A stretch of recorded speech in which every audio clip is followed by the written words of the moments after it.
નમસ્કાર વિદ્યાર્થી મિત્રો, ધોરણ 10 વિષય વિજ્ઞાન આપણે જે યુનિટ નંબર 2 બીજો પાઠ જે હવે થોડો જ બાકી રહેલા છે, અમુક પોઈન્ટ છે, તો જોઈએ કે પીએચ માપક્રમ. આજનો ટોપિકનું નામ છે પીએચ માપક્રમ. આ પીએચ માપક્રમનો અર્થ શું થાય ત્યારબાદ આ જે છોકરાઓ જો આ પીએચ માપક્રમ જે છે ને, હું તમને માત્ર એક આકૃતિ દ્વારા આખો પોઈન્ટ સમજાવીશ. એની પહેલા આપણે અમુક એના વિશે માહિતી મેળવી લઈએ કે ભાઈ પીએચ માપક્રમ છે શું.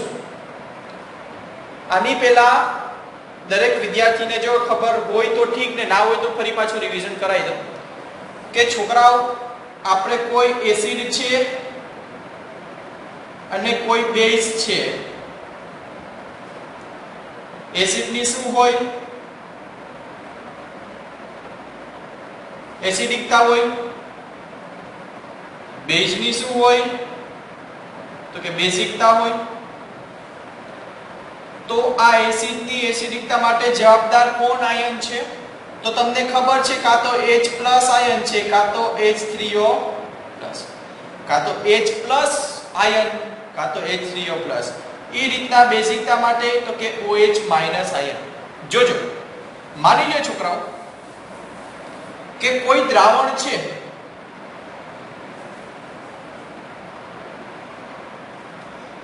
એ દ્રાવણમાં જો H+ આયનો હાજર હોય,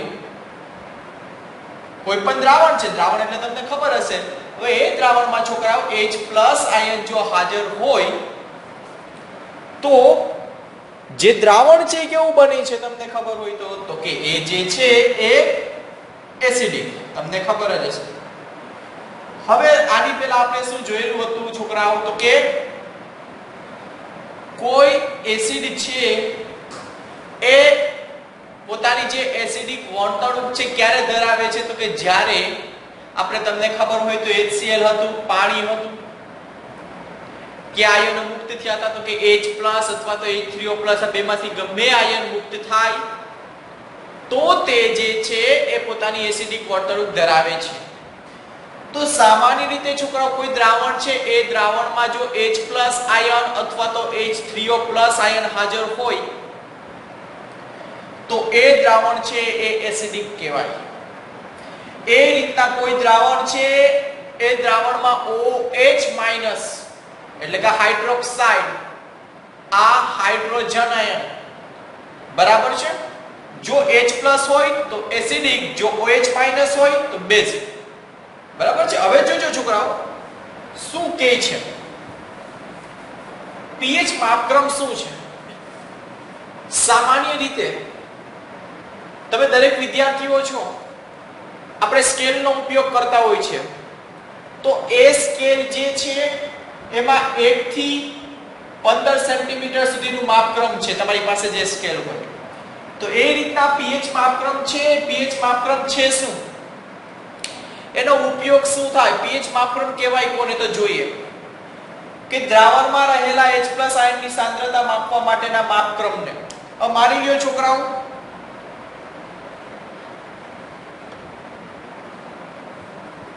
આ બે પાત્ર છે, આ પાત્ર નંબર, આ પહેલું પાત્ર,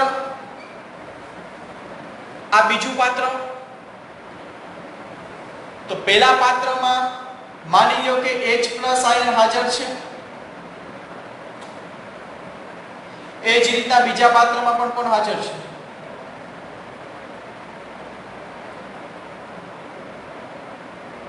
H+. આ બે પાત્રમાં H+ આયન હાજર છે, મીન્સ કે આ બે પાત્રમાં દ્રાવણ ભરેલું છે. એ દ્રાવણ ગમે એ દ્રાવણમાં H+ આયન હાજર છે. આ પાત્ર પહેલું, પાત્ર બીજું. ખાસ સમજજો વિદ્યાર્થીઓ, દ્રાવણમાં રહેલા H+ આયનની સાંદ્રતા માપવી છે કે ભાઈ આમાં કેટલા પ્રમાણમાં H+ આયન રહેલા છે. આ પાત્ર પહેલું, આ પાત્ર બીજું, એટલે કે દ્રાવણ 1 અને દ્રાવણ 2. આ દ્રાવણ 1 માં કેટલા પ્રમાણમાં H+ આયન હાજર છે ભાઈ? કેટલા પ્રમાણમાં હાઇડ્રોજન આયન છે હાજર છે એ મારે માપવું છે. તો દ્રાવણમાં રહેલા H+ આયનની સાંદ્રતા માપવા માટેના માપક્રમને શું કહેવાય છે? તો કે એને કહેવાય છે pH માપક્રમ. શું કહેવાય એને? pH માપક્રમ.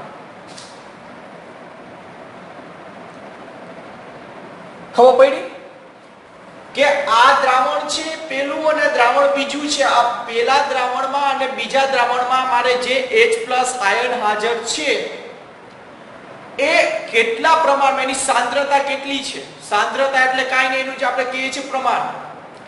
H+ આયન કેટલા પ્રમાણમાં રહેલા છે મારે માપવું છે. તે માપવા માટેના જે માપક્રમ છે એને કહેવાય છે pH માપક્રમ. હવે તમને પ્રશ્ન બીજો થાય કે ભાઈ pH માપક્રમ એટલે ખબર પડી કે પણ ખાલી pH નો અર્થ શું થાય? તો કે પોટેન્શિયલ ઓફ હાઇડ્રોજન. ઇંગ્લિશમાં આવું કંઈક બોલાય છે કે the concentration of the H+ ion in solution that is known as to pH. જો તમને ઇંગ્લિશમાં યાદ નહીં તો એ પણ સાવ શોર્ટમાં છે, એની પરથી ગુજરાતીમાં કન્વર્ટ. કેમ? તો કે કોઈ પણ દ્રાવણ છે એ દ્રાવણમાં જે સાંદ્રતા છે, પણ સાંદ્રતા કેની? તો કે દ્રાવણમાં H+ આયનની સાંદ્રતાને શું કહેવાય છે? pH. તમને કોઈ સામાન્ય રીતે કોઈ પણ પૂછે કે ભાઈ pH નો અર્થ શું થાય? તો કે pH એટલે કે દ્રાવણમાં રહેલા H+ આયનની સાંદ્રતા. કોઈ દ્રાવણ છે, જો કોઈ દ્રાવણ છે, એક પાત્ર છે, પાત્રમાં દ્રાવણ છે.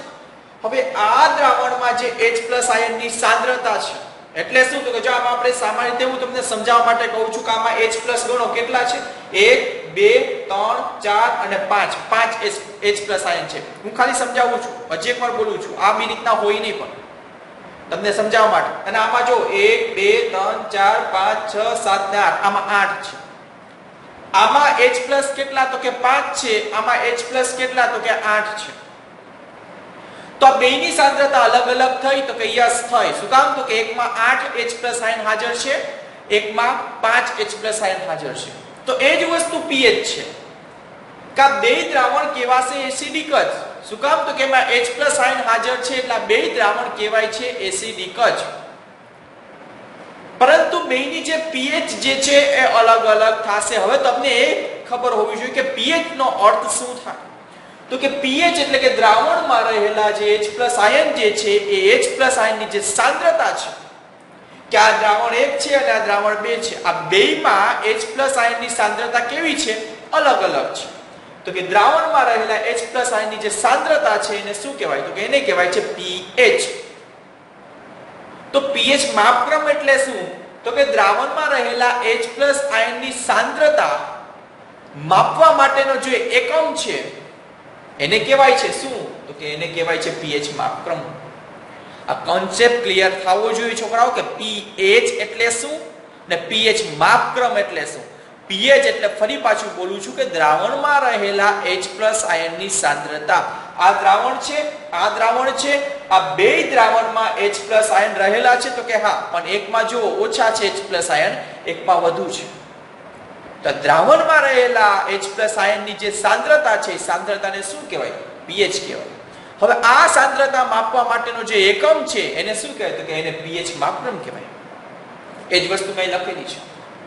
માત્ર એક પોઈન્ટ સમજવા માટે આપણે આટલી વાર લઈએ છીએ, પણ તમને સમજાઈ જવું જોઈએ, જરૂરી છે. શું કામ? તો કે આની ઉપર આધારિત નેક્સ્ટ પોઈન્ટ રહેલો છે. એટલે pH માં જો આમાં લખેલું છે pH, pH માં p શબ્દનો અર્થ શું થાય?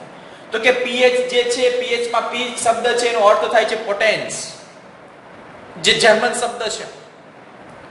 આ જર્મન શબ્દ જો એક માર્કમાં પૂછાય પોટેન્સ નો અર્થ શું થાય અને તે ક્યાં?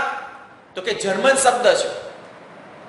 જર્મનનો એ શબ્દ છે p એટલે પોટેન્સ. પોટેન્સ નો અર્થ થાય છે શક્તિ. સામાન્ય રીતે આપણે એને એનર્જી કહેતા હોય છે, ઉર્જા જે છે. પણ આ પોટેન્સ નો અર્થ શું થાય? શક્તિ. આ એક ના બે પોઈન્ટ તમારા છોકરાઓ લખવાના છે. ત્યાર પછી એક આકૃતિ દ્વારા હું તમને દરેક વિદ્યાર્થીને સમજાવીશ. આગળનો પોઈન્ટ છે, બરાબર છે? તેની પહેલા આ પોઈન્ટ લખી લે દરેક વિદ્યાર્થી.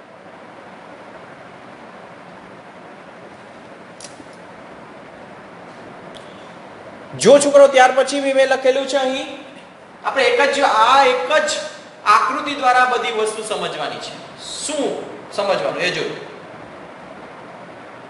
કે સામાન્ય રીતે છોકરાઓ તમારી જે સ્કેલ છે એ સ્કેલમાં તમે જોશો તો 1 અથવા 0 થી સ્ટાર્ટ થાય છે અને 15 સુધી આપેલ છે. તો આ જે pH માપક્રમ છે એમાં તમારે 0 થી સ્ટાર્ટ અને 14 સુધી આ શું દર્શાવે છે ભાઈ? કોઈ મારી પાસે દ્રાવણ છે, દ્રાવણ એસિડ છે કે બેઝ એ મારે નક્કી કરવું છે. એ દ્રાવણ જે છે એ દ્રાવણ એસિડ છે કે બેઝ એ નક્કી તો થઈ ગયું છે, પણ હવે શું એની pH છે, એની pOH છે. હવે તમને છોકરાઓ pH એટલે શું એ ખબર હોવી જોઈએ, તો આ બધી વસ્તુ સમજાશે. જો ના ખબર હોય તો ફરી પાછો જે છે એકવાર વિડિયો જોઈ લેજો. સામાન્ય રીતે જો 0 થી 7 અને 7 થી 14 અઠવાડિયામાં દિવસોની સંખ્યા તમને કેટલી? તો કે 7. આપણે 7મા દિવસે શું કરીએ છીએ? તો કે રેસ્ટ લઈએ છીએ, આરામ કરીએ છીએ. એટલે કે આ 7 ઉપર હું એક શબ્દ લખીશ, એનું નામ છે તટસ્થ.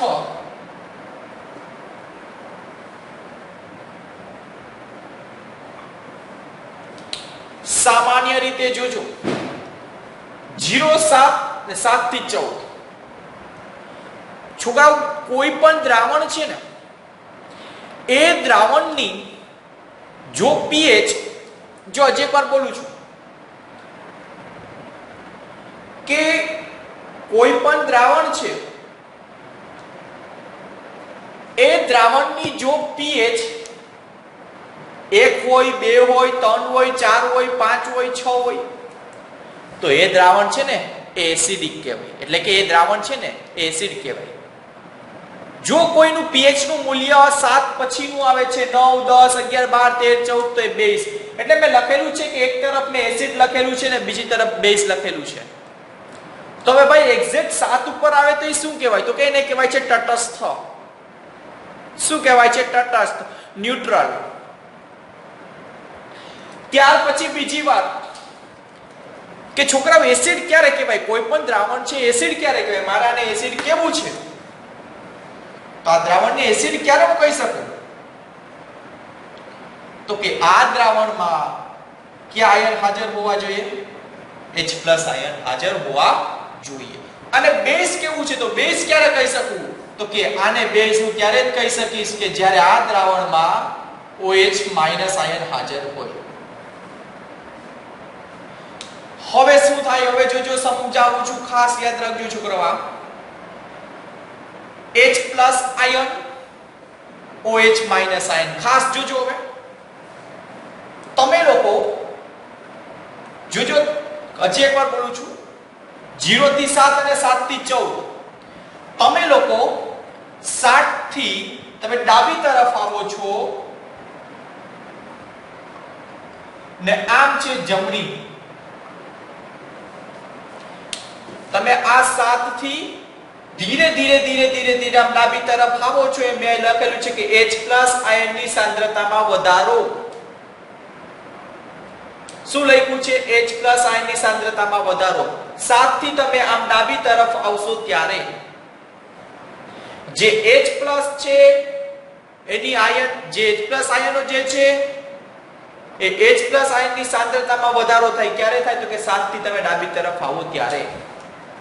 7 થી તમે જમણી તરફ જાઓ એટલે કે 8 જાઓ, 9 જાઓ, 10 જાઓ, 14, એમ 14 સુધી જવાનું, 15 એ નહીં જવાનું. શું કામ? pH માપક્રમમાં જે છે એસિડ બેઝ છે એને આપણે 0 થી 14 વચ્ચે જ માપક્રમ છે એ બરાબર છે આપેલા છે. કોઈની pH 15 ના હોય તો તમે 7 થી જમણી તરફ જાઓ તો H+ આયનની સાંદ્રતામાં ઘટાડો થાય છે. વધારો ક્યારે થાય? તો કે 7 થી ડાબી તરફ આવો તો વધારો થતો જાય છે, 7 થી જમણી તરફ જાઓ છો તો ઘટાડો આવતો જાય છે. ઈ કેમ? તો કે જોજો એ વસ્તુ કેમ. તો કે H+ આયન જે છે આમ તરફ તો બેઝ કહેવાય છે છોકરાઓ. શું કહેવાય છે? બેઝ. 7 થી તમે જમણી તરફ જાઓ એટલે કે 8 હોય, કોઈની pH 8 હોય તો ખરેખર એની pOH થઈ જાય છે, તો એ બેઝમાં આવી જશે. હવે બેઝમાં કોણ હાજર હોય? તો કે OH-. તો ઓટોમેટિકલી H+ આયનની સાંદ્રતામાં ઘટાડો થાય તો કે હા થાય જ ને. તો વધારો કેમાં થશે? વધારો થાય છે OH- ની સાંદ્રતામાં. હજી એકવાર બોલું છું, 0 થી તમે ડાબી તરફ આવો તો H+ આયનની સાંદ્રતામાં શું થાય છે? વધારો થાય છે. આમ બાજુ જાઓ તો ઘટાડો થાય છે. આ પહેલો પોઈન્ટ. બીજો પોઈન્ટ તમને ઉપર લખી દઉં છું, અહીં નીચે લખી દઉં છું, ઉપર જગ્યા નથી શું કામ લખેલું છે. તમે લોકો આમ જાઓ એટલે કે આમ જાઓ એટલે આ કઈ તરફ થઈ? જમણી તરફ થઈ. અને આમ આવો છો તો ડાબી તરફ થઈ. આનાથી ઉલટું આવી જશે. અહીંથી આમ જાઓ તો H+ વધે છે, એટલે કે આમ તરફ H+ આયનની સાંદ્રતામાં વધારો થાય છે, આમ તરફ H+ આયનની સાંદ્રતામાં ઘટાડો થાય છે. તો આનાથી ઉલટું થઈ જાય છોકરાઓ કે ભાઈ OH- જે છે, તમે જ્યારે આ 7 થી ઓમ બાજુ જાઓ ત્યારે OH- ની સાંદ્રતામાં શું થઈ જાય? તો કે વધારો થઈ જાય. આમ આવો ત્યારે તો કે ઘટાડો થઈ જાય. આ વસ્તુ ક્યારે સમજાશે? તો કે તમને આ વસ્તુ ત્યારે જ સમજાય કે તમને એક પોઈન્ટ સમજાણો હોય તો. તમને હવે એ જ ખબર ના હોય કે ભાઈ H+ આયનની સાંદ્રતામાં ક્યારે વધારો થાય ને ક્યારે ઘટાડો થાય તો નહીં સમજાય. બરાબર છે? જોજો હવે બીજો પોઈન્ટ. મારી પાસે એક દ્રાવણ છે,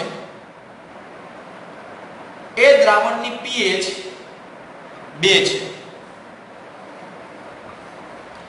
મારી પાસે આ દ્રાવણ પહેલું છે, આ દ્રાવણ બીજું છે. આ બીજા દ્રાવણમાં ને પહેલા દ્રાવણમાં ખાસ જોજો, પહેલા દ્રાવણમાં અને બીજા દ્રાવણમાં આની pH છે 4, આ દ્રાવણની pH 2, આ દ્રાવણની pH તો કે 4. જોજો હવે ખાસ.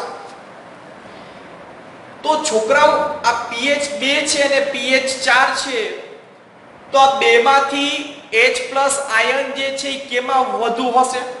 એટલે તમારો જવાબ ડાયરેક્ટ તમે કહેશો કે સર 4 માં જોઈ ને 4 અંક મોટો છે, પણ ના. જે H+ આયન છે એ pH 2 વાળું જે દ્રાવણ છે, આ દ્રાવણ 1 માં H+ આયન છે વધુ હશે, જ્યારે દ્રાવણ 2 માં H+ આયન છે ઓછા હશે. શું કામ? તમે આ જુઓ, તમે 7 થી 6 ગયા H+ માં શું થાય છે? વધારો. 6 થી 5 ગયા H+ માં વધારો. 4, 3, 2 અને 1. ખબર પડે છે? તમે જેમ 7 થી 6 આવ્યા તો એમાં H+ વધી ગયા. માની લો કે કોઈ દ્રાવણ છે એની pH 6 છે, તો એમાં H+ વધુ હશે. પણ આ 6 કરતા 5 માં જેની જે દ્રાવણની pH 5 હોય એમાં આ 6 કરતા H+ આયન તો કે વધુ હશે. આ 4 માં જેની pH 4 હોય એમાં તો કે આ H+ આયનની સાંદ્રતા 5 કરતા આમાં વધુ હશે. એમ તમે જેમ આમ આવશો એટલે કે 6, 5, 4, 3, 2, 1 ડાબી તરફ આવશો એમ H+ આયનની સાંદ્રતામાં શું થાય છે? તો કે વધારો થાય છે. આમ તરફ જાશો એટલે H+ આયનની સાંદ્રતામાં તો કે ઘટાડો થાય છે. તો હવે તમે આ 7 થી ઓમ તરફ જાઓ છો 14 તરફ, તો કેની સાંદ્રતામાં વધારો થાય? તો કે OH-. શું કામ? તો કે 7 થી 14 જે છે શું છે? તો કે બેઝ છે. બેઝ માટે જવાબદાર આયનો ક્યાં છે? તો કે OH-. એસિડ માટે જવાબદાર આયનો ક્યાં છે? તો કે H+ અથવા તો H3O+. અત્યારે તમને ખાલી H+ યાદ રાખો. આ પોઈન્ટ છે તમે ખાસ જોજો. હજી એકવાર છોકરાઓ, કે તમને પ્રશ્ન એવો પૂછશે કે ભાઈ કોઈ દ્રાવણ છે એની pH 2 છે અને કોઈ પણ દ્રાવણ છે એની pH 4 છે, તો આ pH 2 કે pH 4 આ બેમાંથી એસિડિક કોણ વધુ હોય? એસિડિક વધુ એટલે કે આ બેમાંથી કયા દ્રાવણમાં H+ આયન વધુ હોય? તમારો જવાબ આવો જોઈએ. કયું દ્રાવણ આવશે? દ્રાવણ નંબર 1 કે જેની pH કેટલી છે? 2. ઈ કેમ? મેં તમને સમજાવ્યું. એ જ રીતના હવે હું અહીંયા લખી દઉં છું બીજું. આપણી પાસે ફરી પાછો આ બે દ્રાવણ છે. આ દ્રાવણ પહેલું છે આ દ્રાવણ બીજું છે, આની pH માની લ્યો કે 9 છે, આની pH છે 12. તો હવે આ બેમાંથી બેઝિક કોણ વધુ હશે? તો તમારો જવાબ હવે એમાં આવશે કે 12. શું કામ? તો કે તમે આમથી આમ તરફ જાઓ કે કેની સાંદ્રતામાં ઘટાડો થાય છે? તો કે H+ આયનની સાંદ્રતામાં ઘટાડો થાય છે ને કેની સાંદ્રતામાં વધારો થાય છે? તો કે OH- આયનની સાંદ્રતા. ઘટાડો કેમાં થાય છે? H+ તો વધારો કેમાં થાય? OH-.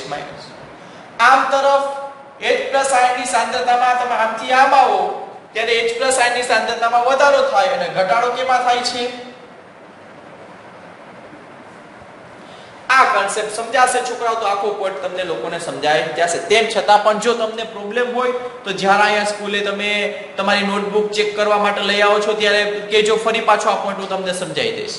અત્યારે જેટલું સમજાય છે એટલું સમજજો. બરાબર છે? દરેક વિદ્યાર્થીઓને આજના લેક્ચરમાં આપણે અહીં સુધી લખવાનું છે.